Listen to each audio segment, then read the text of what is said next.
girl's request to use the shooting range until she shattered every record ever set there.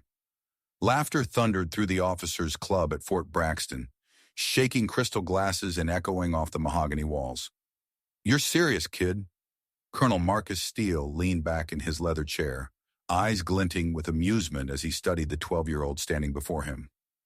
Maya Johnson stood straight, her posture flawless the way her father had taught her. In her trembling hands, she held a faded envelope. On her chest hung her father's Medal of Honor, a painful reminder of why she was there. "Sir," she said evenly, "I request permission to use the firing range today. It's the anniversary of my father's death, and I'd like to honor him by practicing what he taught me." Steele burst into laughter, slamming his hand against the table so hard that the glasses rattled. "You hear that? She thinks she can shoot. What's next? She'll want to fly one of our jets." More laughter followed. "Little girls should be at school, not playing soldier," one officer muttered. Maya said nothing. She had learned long ago that silence could be more powerful than anger. What none of them knew was that her father, Sergeant David Johnson, had been more than just a decorated soldier. For years, he had trained Maya in secret every afternoon after school, every weekend teaching her focus, precision, and control. He held an unofficial record as the best marksman on the base, a legend whispered about but never written down. 3 years earlier, standing by his grave draped in the flag, Maya had made a promise only the wind had heard, to become everything her father believed she could be. Steele rose from his chair, his tall frame casting a long shadow across the room. "This isn't a playground," he said coldly. "Go home, kid. Let the adults handle the real work." Maya's cheeks burned, but she didn't move. She steadied her breathing, recalling her father's words. "Calm is stronger than fury." "With all due respect, sir," she said softly, "I have all the required paperwork and supervision approved by the base. My request meets all regulations." The room went quiet for a second before laughter returned, uneasy this time. Steele's smirk faltered as her gaze met his. There was something in her eyes, something fierce and steady, far older than her years. "Fine," he said finally. "If you're so sure, let's make it a test. 10 targets at 50 meters. Hit 3, and I'll sign your authorization myself. But if you fail, you'll promise to stop bothering us with this nonsense." Maya's heart pounded, but her expression didn't change. "I accept your challenge, sir." She stood there small but unshaken, holding inside her a strength the colonel couldn't yet see, a strength that would soon silence every laugh in that room. What none of those officers realized was that Maya Johnson hadn't come just to honor her father's memory.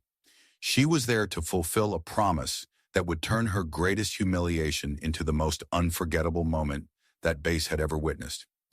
If stories of courage and determination inspire you, get ready because a 12-year-old girl was about to rewrite history and silence some of the most arrogant men ever to wear a uniform.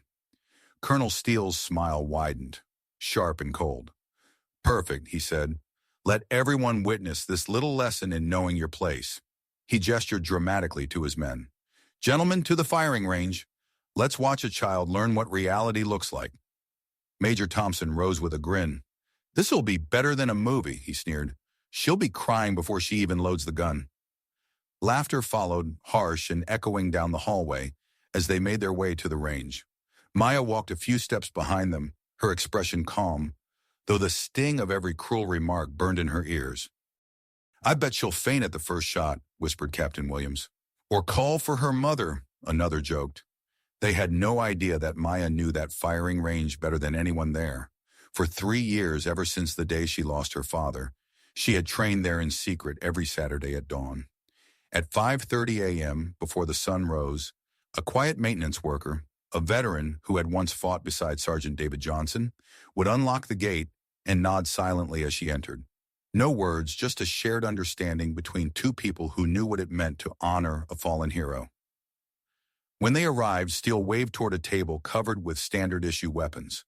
"Choose your tool of humiliation," he said mockingly. "I recommend the lightest one. You might be able to hold it." Maya approached the table with the same calm composure she'd shown in the officers' club. Her eyes scanned the choices until she picked up a Glock 19, the same model her father had used to teach her the fundamentals when she was 7. Interesting choice, Steele said with fake admiration.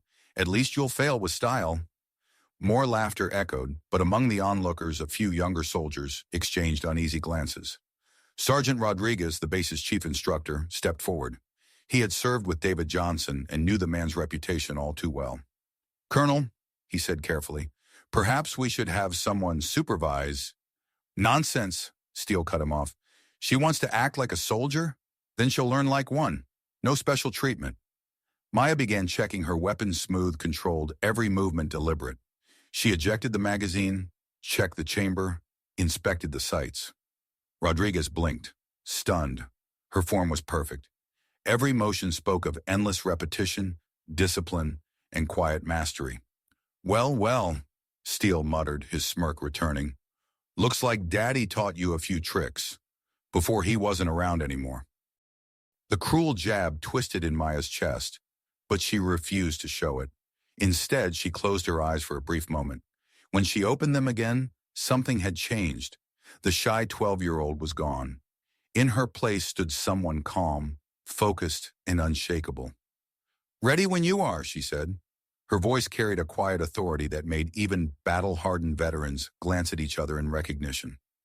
It was the voice of someone who'd seen struggle and decided never to bow to it. Steele folded his arms, his tone dripping with sarcasm. "All right, little 110 shots, 50 meters, hit 3 and I'll sign your pass myself. That should be easy for someone with your family training." What he didn't know was that David Johnson hadn't been just a good marksman. He had been the marksman, the man every sniper on the base went to when they needed to sharpen their aim before missions that decided lives. And Maya had inherited every bit of that skill. Every stance, every breath, every lesson he'd ever shared was burned into her memory. For 3 years, she had trained in silence. 447 hours. Every single one building toward this moment. Every Saturday morning, every holiday, every spare moment. Maya dedicated it all to honoring her father's memory by becoming someone he would be proud to watch. When she stepped into her shooting stance, the atmosphere shifted. The wind stilled. The laughter faded. Even Colonel Steele felt a chill crawl up his spine, though he didn't know why. It was as if the air itself understood that something extraordinary was about to happen. Each sneer and cruel remark only fed the quiet fire burning inside her, a strength forged from years of injustice and disbelief. Those officers didn't realize that every insult they threw was another nail in the coffin of their own pride. And Maya Johnson was about to deliver their reckoning. She took her position with fluid precision. Sergeant Rodriguez frowned, feeling a strange déjà vu. The way her boots anchored to the ground, her shoulders squared, her breathing slowed. It was exactly how her father had stood years ago. For a second, it was as if David Johnson himself had returned. "What's wrong, little girl?"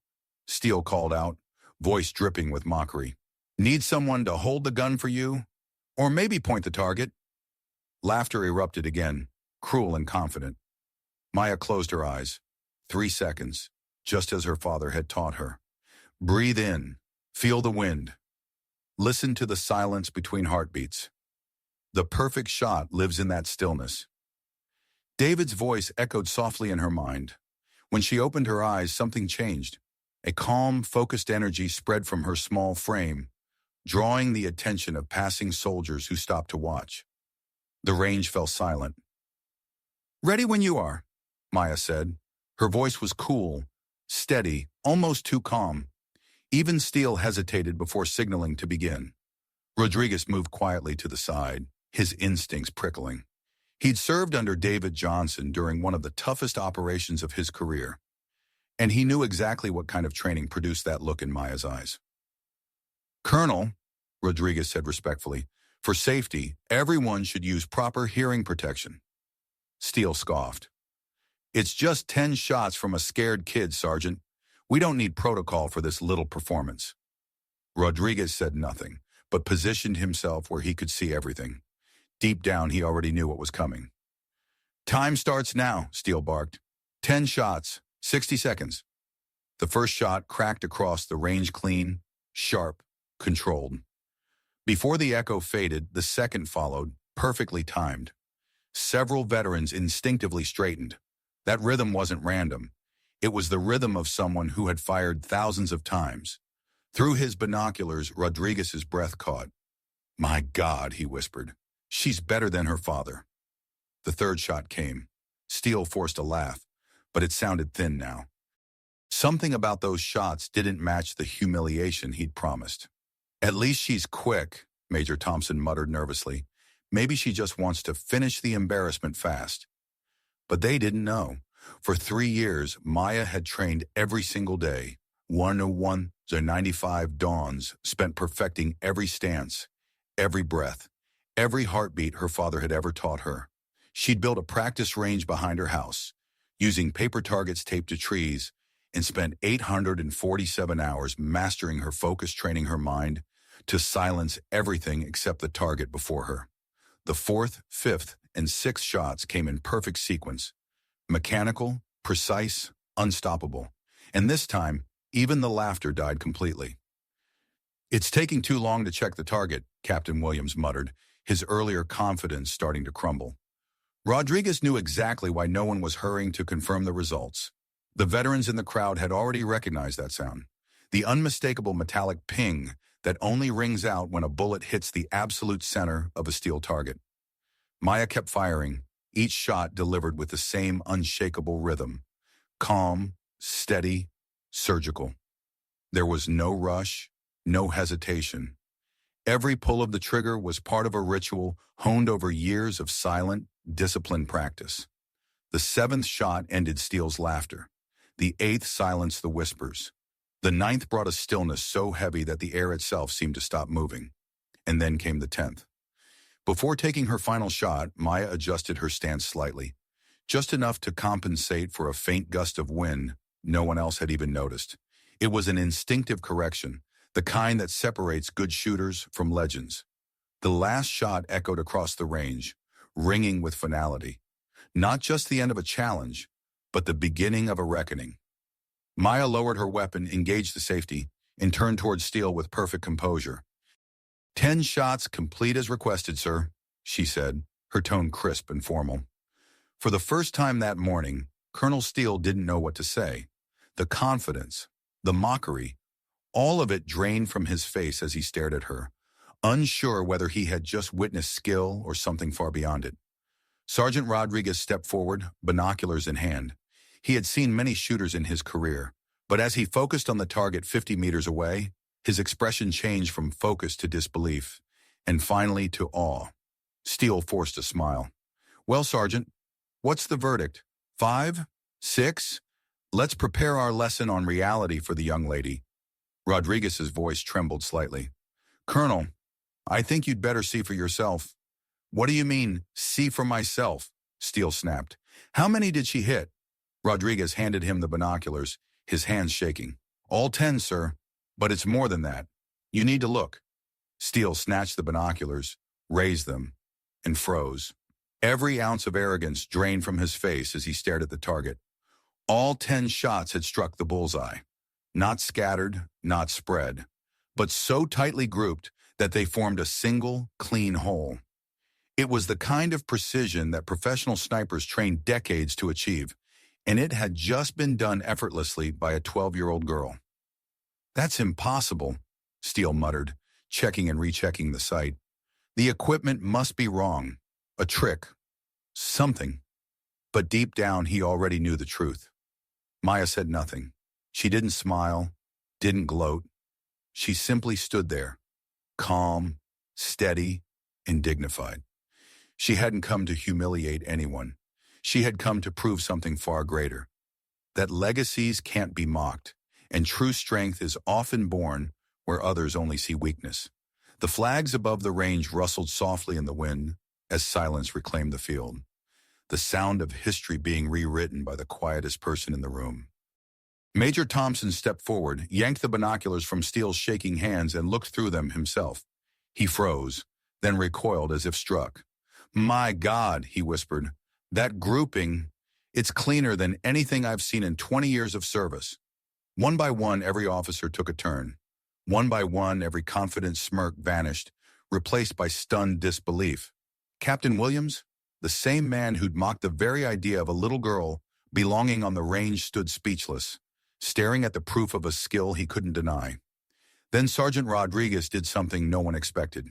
He stepped forward, saluted Maya, and spoke loudly enough for everyone to hear. "Miss Johnson," he said, voice steady but thick with emotion, "your father would be the proudest man alive right now. What you've done today doesn't just honor his name, it sets a new standard for this entire base." The words hit Steele like a physical blow. In that instant, the full weight of what had just happened crashed down on him. He had mocked the daughter of a fallen war hero publicly, cruelly, only to be humbled by her unmatched skill. Around him, soldiers whispered, some quietly lifting their phones to record the moment that would soon be retold across every corner of the base and beyond. The colonel who laughed at a grieving child and was defeated by her brilliance. Steele's mouth went dry. "How?" he managed at last, his voice barely more than a rasp. "How can a child shoot like that?" Maya met his gaze for the first time. Her voice was calm, almost gentle. "My father taught me that respect is earned through actions, not words. And when people doubt you because of who they think you are, the best answer is to show them what you can really do." The simplicity of her words struck harder than any bullet. A 12-year-old girl had just given a lesson in dignity and discipline to men who had spent their lives teaching others about leadership. Rodriguez stepped closer, awe softening his voice. "Miss Johnson, your father always said you had a gift, but he never said it was like this. Would you be willing to demonstrate at longer distances?" Maya's eyes lit up. "What range, Sergeant?" "Let's try 200 meters, he replied. Steele watched the exchange in growing horror. The child he had tried to humiliate was now the center of admiration and respect. Soldiers gathered from every corner of the base, drawn by the whispers spreading like wildfire. Veterans stood quietly, some with tears in their eyes, realizing they were witnessing history. Maya rechecked her weapon smooth, confident, flawless, and nodded. 200 meters sounds perfect. In that moment, Steele understood the truth he'd been trying to avoid. Maya Johnson hadn't come to prove herself. She had come to teach something none of them would ever forget, a lesson about character, equality, and what true excellence looks like. As new targets were set at distances that challenged even elite marksmen, silence fell again. Would she keep astonishing them, or would she finally reach her limit? Everyone held their breath. 6 months later, the corridors of Fort Braxton echoed with a different kind of respect. Maya Johnson, now 13, walked proudly through the base, wearing a gold badge that read, Junior Precision Marksmanship Instructor, Army Exceptional Talent Program. She had become the youngest person in U.S. military history to earn such a title. That unforgettable morning had become legend. After her first 10 shots, Maya had continued, 200, 300, 400, 500 meters, hitting targets smaller than a coin using only iron sights. Soldiers who had once laughed now stood in awe. Veterans wept openly. The video recorded that day spread across the internet in days. Young girl silences a colonel with impossible accuracy. 47 million views in 2 weeks. Maya Johnson became a global symbol of perseverance, equality, and quiet strength. As for Colonel Steele, the aftermath was swift and final. An internal investigation uncovered a long-ignored pattern of discriminatory behavior. His career ended where Maya's had only begun, on that very firing range. The place where arrogance met humility, and a child's promise to her father became an immortal story of courage and grace.